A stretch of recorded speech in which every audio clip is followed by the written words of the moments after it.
Pulse కి స్వాగతం. ఈ రోజు వార్తల్లోని ముఖ్యాంశాలు.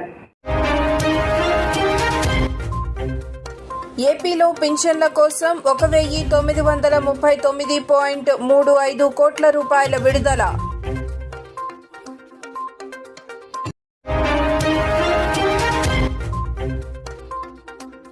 All eyes on Rafah, Israel దాడిపై ప్రపంచవ్యాప్తంగా నిరసనలు.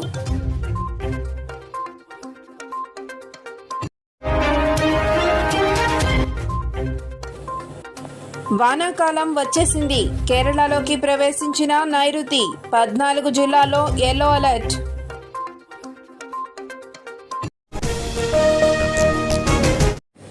ఆంధ్రప్రదేశ్ ప్రభుత్వం సామాజిక భద్రతా పింఛన్ల కోసం నిధులు విడుదల చేసింది. రాష్ట్రంలోని 68,30,808 మందికి 1,939.35 కోట్ల రూపాయలను మంగళవారం విడుదల చేసింది. జూన్ 1న 47,74,733 మంది బ్యాంకు ఖాతాలకు పింఛన్లు జమ అవుతాయని స్పష్టం చేసింది. మిగతా లబ్ధిదారులకు జూన్ 1 నుంచి 5వ తేదీ మధ్య ఇంటింటికి పింఛన్లు పంపిణీ చేస్తారని వివరించింది.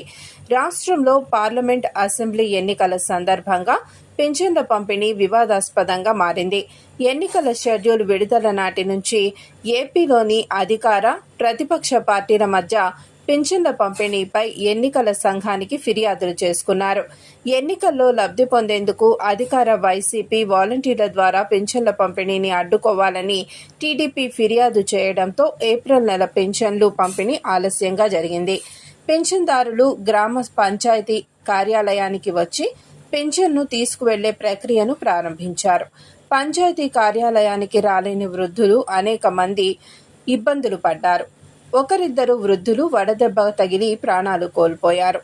ఎన్నికలు ముగియడంతో మే నెలకు చెందిన పింఛన్ డబ్బును పంపిణీకి ఏర్పాటు చేసింది. పింఛన్ల పంపిణీలో ఎన్నికల నియమావళి పాటించాలని కలెక్టర్లకు ఆదేశాలు జారీ చేసింది. అయితే ఇంటింటికి వెళ్లి ఎవరు పంపిణీ చేస్తారో ప్రభుత్వం స్పష్టం చేయకపోవడం గందరగోళ పరిస్థితికి దారితీస్తోంది. పాలస్తీనాలోని రఫాపై ఆదివారం ఇజ్రాయెల్ జరిపిన దాడి పట్ల ప్రపంచవ్యాప్తంగా నిరసనలు వ్యక్తమవుతున్నాయి. ఈ ఘటనను ఖండిస్తూ బాధితులకు సంఘీభావం తెలుపుతూ వివిధ రంగాల ప్రముఖులు, నెటిజన్లు సోషల్ మీడియాలో పెద్ద ఎత్తున పోస్టులు చేస్తున్నారు. రఫాలో ఏం జరుగుతుందో అందరూ చూడాలి అనే భావనతో ఆల్ ఐస్ ఆన్ రఫా అనే నినాదం రాసి ఉన్న ఒక ఫోటో వైరల్గా మారింది. ఏఐ ద్వారా రూపొందించిన ఈ ఫోటోలో శరణార్థి శిబిరాలు కనిపిస్తున్నాయి. ప్రపంచవ్యాప్తంగా ఆల్ ఐస్ ఆన్ రఫా అనే హ్యాష్ ట్యాగ్ ట్రెండింగ్గా మారింది. భారత్లోనూ నటీనటులు వరుణ్ ధావన్, రష్మిక మందన, సమంత, త్రిష, దుల్కర్ సల్మాన్, అమీ జాక్సన్, ఆలియా భట్, కరీనా కపూర్, ప్రియాంక చోప్రా, సోనాక్షి సిన్హా, దియా మిర్జా, రిచా చద్దా, తృప్తి దిమ్రీ తదితరులు ఈ ఫోటోను షేర్ చేశారు.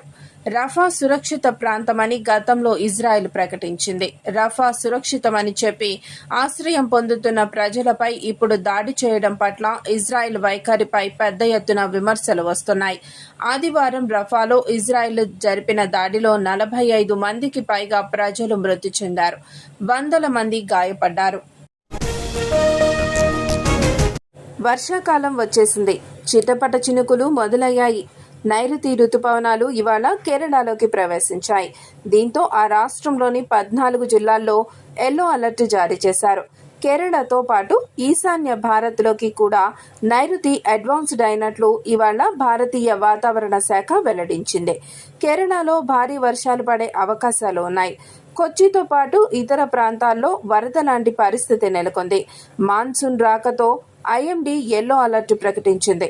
64.5 mm నుంచి 115.5 mm మధ్య వర్షపాతం నమోదైతే యెల్లో అలర్ట్ జారీ చేస్తారు. ఆరోగ్య బీమా తీసుకున్న పాలసీదారుల నుంచి క్యాష్లెస్ చికిత్స కోసం వచ్చిన విజ్ఞప్తులపై సదరు బీమా కంపెనీలు 1 గంటలో నిర్ణయం తీసుకోవాల్సిందేనని బీమా రంగ రెగ్యులేటర్ IRDAI స్పష్టం చేసింది. ఈ మేరకు బుధవారం ఓ మాస్టర్ సర్క్యులర్ను విడుదల చేసింది. ఆరోగ్య బీమా వంటి అత్యవసర రంగంలో క్యాష్లెస్ క్లెయిమ్లను వీలైనంత వేగంగా పరిష్కరించాల్సిన అవసరం ఉందని ఈ సందర్భంగా IRDAI అభిప్రాయపడింది. అందుకే ఈ క్లెయిమ్లు వచ్చిన గంటలోగా ఏ సంగతన్నది తేల్చేయాలని ఇన్సూరర్లను ఆదేశించింది. కాగా హెల్త్ ఇన్సూరెన్స్ ప్లాన్లపై తాజాగా విడుదలైన ఈ మాస్టర్ సర్క్యులర్తో గతంలో జారీ చేసిన 55 సర్క్యులర్లు రద్దయిపోయాయి. ఆరోగ్య బీమా పాలసీల్లో పాలసీదారులకు అందుబాటులో ఉండే అన్ని అర్హతలను ఈ మాస్టర్ సర్క్యులర్లోనే IRDAI స్పష్టం చేసింది. పాలసీదారుల ప్రయోజనాలను కాపాడే విషయంలో ఈ సర్క్యులర్లను గొప్ప ముందడుగుగా కూడా అభివర్ణించింది. జూలై 31లోగా తామిచ్చిన ఈ మార్గదర్శకాలను అమల్లోకి తేవాలని కూడా గడువు పెట్టింది.